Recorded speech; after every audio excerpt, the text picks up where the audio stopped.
Galerinha, eu sou o professor Douglas Reichenbach, professor de Direito Administrativo e Administração Pública, e hoje, saindo um pouco do nosso foco, vamos abordar o direito constitucional, uma aula sobre formação constitucional do Brasil, que servirá como revisão para os alunos que irão fazer a prova da PM de Sergipe. Lembrando, galerinha, que para a gente ver de uma maneira completa esse assunto de hoje, é interessante que a gente resolva diversas questões e não só nos apegue a essa aula. Lembrando que essa aula ela é apenas uma revisão.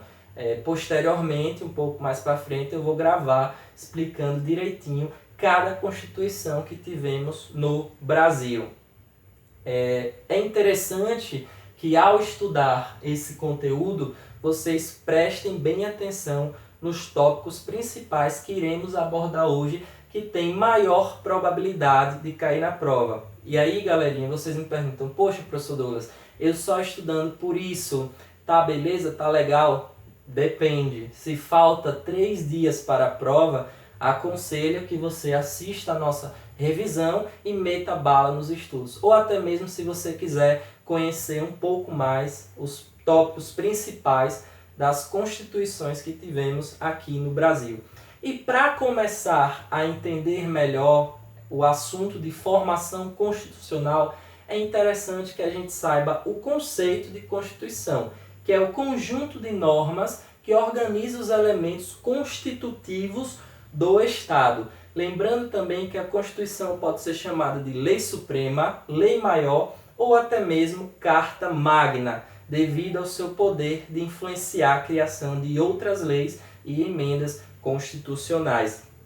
E aí, galerinha, a primeira Constituição Federal do Brasil, que foi a de 1824, tem influência com a chegada dos portugueses, aquela historinha de exploração, chegada dos jesuítas, introdução à religião católica. É interessante que vocês lembrem disso ao atentar-se para os pontos principais da Constituição de 1824. Ela foi criada com o objetivo de atender os interesses pessoais do rei Dom Pedro II. Era uma monarquia absolutista, ou seja, existia um rei centralizador, existiam 4 poderes, além dos 3 principais estabelecidos por Montesquieu, que era o executivo, judiciário e legislativo.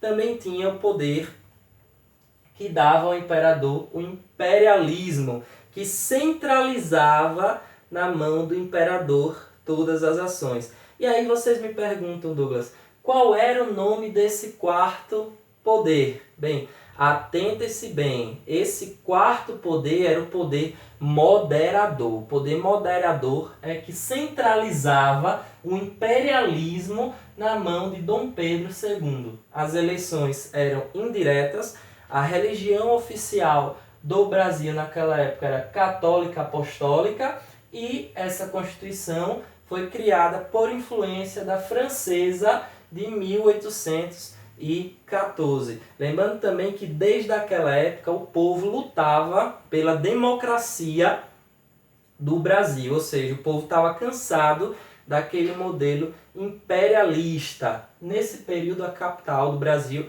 era o Rio de Janeiro, atenta-se bem a isso. E cada província poderia ter um presidente. Logo após a Constituição de 1824, veio a de 1891, que foi liderada pelo Marechal Deodoro da Fonseca.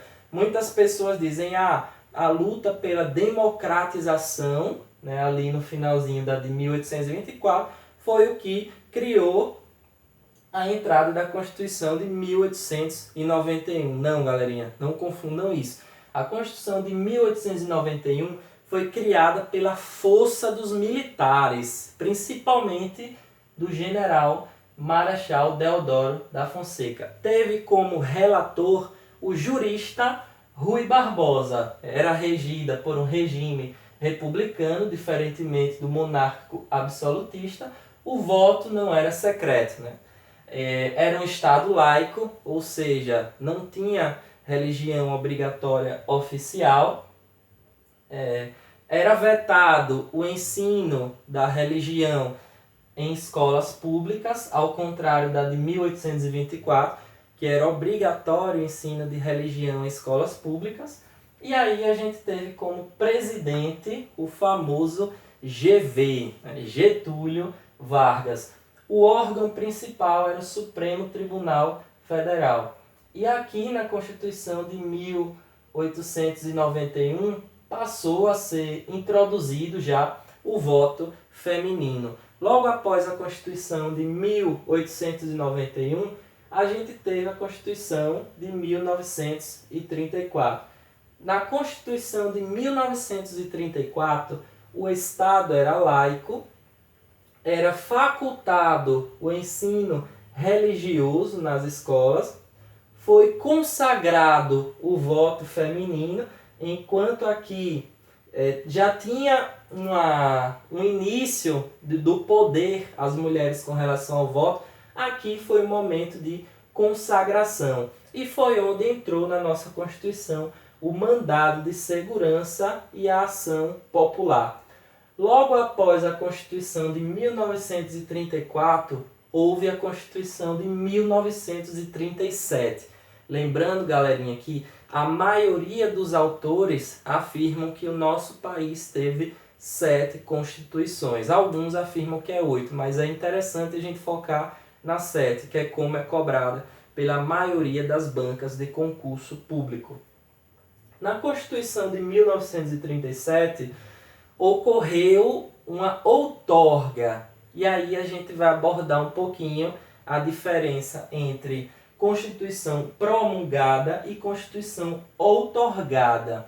A Constituição promulgada é aquela Constituição que foi mudada por representantes do povo através da opinião do povo, ou seja, ela não foi mudada, ela não foi imposta, ela foi votada, ocorreram ali vários diálogos, várias reuniões, vários congressos para que se chegassem à promulgação através dos representantes do povo. Já a outorgada, ela é imposta pelo líder do poder executivo, sem nenhum tipo de opinião dos representantes legais do povo. E foi o que ocorreu na Constituição de 1937, onde Getúlio Vargas disse que decretaria o estado de sítio, além de dizer, ele decretou, alegando que nesse período ocorreria uma tomada do poder pelos comunistas. Então ele alegou isso para implantar o estado de sítio e assim outorgar a Constituição Federal. Lembrando, galerinha, que quando Getúlio Vargas outorgou a Constituição Federal de 1937, só faltava apenas 54 dias para a próxima eleição. A eleição ocorreria em janeiro e ele outorgou 54 dias do ano anterior, provavelmente para permanecer no poder. Lembrando que na Constituição de 1937 existia a República emanada do povo, na teoria, porém na prática não foi muito assim que se deu. Nesse período também ocorreu a censura da mídia, ou seja, censura de teatro. O governo ele dizia o que é que o teatro, o que é que a mídia, o que é que a TV, o que é que os jornais não podiam falar. Ou seja, eles não podiam se opor ao governo de Getúlio Vargas. Nesse período também ocorreu o fortalecimento do poder executivo. Lembrando que o poder executivo era exercido por Getúlio Vargas. Então, através do fortalecimento, ele centralizou todas as ideias e todas as ordens em sua mão. Lembrando que muitas pessoas também atentam-se somente aos pontos negativos do período em que ocorreu o governo por Getúlio Vargas, na Constituição Federal de 1937. Mas, se em sua prova cobrar quais foram os pontos positivos da Constituição Federal de 1937? Bem, galerinha, nesse período ocorreu um avanço da economia e do direito do trabalho. E também teve a criação de estatais, a exemplo da Vale do Rio Doce, que foi criada no governo de Getúlio Vargas na Constituição Federal de 1937. Nesse período também ocorreu o fechamento do Congresso Nacional, concomitantemente a 54 dias antes da eleição. Também ocorreu a extinção da Justiça Eleitoral. Então, assim, a Constituição Federal de 1937 é uma das principais constituições no quesito cobrança em prova. Por quê? Porque ela tem muitas informações em que as bancas gostam de questionar, em que as bancas gostam de perguntar. Lembrando que Getúlio Vargas foi visto por muitos, inclusive a maioria da população, como um herói. Hoje algumas pessoas veem ele como um vilão por outorgar a Constituição, ou seja, praticamente impor e se manter no poder por um grande período. Porém, ele também fez coisas boas. Eu não quero vir aqui e defender ele ou criticar ele. Estou apenas dando a revisão e falar do como pode ser cobrado em prova. Após esse período conturbado da Constituição de 1937, a gente teve a de 1946, em que os generais Gaspar Dutra e Goss expulsaram Getúlio Vargas do poder. Ou seja, os militares falaram: chega, Getúlio, não quero mais você aí. Chegaram lá e tiraram Getúlio Vargas do poder. Foi revogado o artigo 177, em que dava aposentadoria compulsória a qualquer tempo que o presidente, que o responsável pelo poder executivo quisesse, aos militares e os civis. Ou seja, eles revogaram o artigo 177. Lembrando que esse artigo 177 da Constituição de 1937, ele estabeleceria a direito do presidente da República, o líder do poder executivo, no momento que ele quisesse, ele poderia decretar a aposentadoria de civis e militares compulsoriamente. Foi revogado esse artigo. Também ocorreu a revogação do estado de emergência e foi eleito como presidente Gaspar Dutra, onde elaborou o Plano SALT, que é Saúde, Alimento, Transporte. E isso era o principal viés do Plano SALT. E aí também ocorreu a reeleição de Getúlio Vargas, ou seja, depois dele outorgar a Constituição de 1937, na Constituição de 1946, ele quis retornar ao poder. Porém, nesse retorno ao poder dele, ele já adotou uma postura diferente da que ele havia adotado na Constituição anterior. No retorno de Getúlio Vargas, aqui na Constituição de 1946, ele já foi um líder do povo. Ele queria ganhar a confiança das pessoas como um líder democrático, diferentemente do que ele foi na Constituição anterior. E aí Getúlio Vargas foi eleito, depois ele se suicidou devido à morte de um jornalista, em que acusaram que um dos principais responsáveis pela morte daquele jornalista trabalhava com Getúlio Vargas. Então Getúlio Vargas acabou se decepcionando, não se sabe os reais motivos, mas bem, isso para nós não é interessante. É interessante apenas saber que ele se suicidou. Esse é um fato importantíssimo. E aí na Constituição de 1946, 1967, que foi a Constituição seguinte à de 1946, a gente teve como patrono o Marechal Costa e Silva, em que, nesse governo, novamente voltou a centralizar o poder executivo em suas mãos.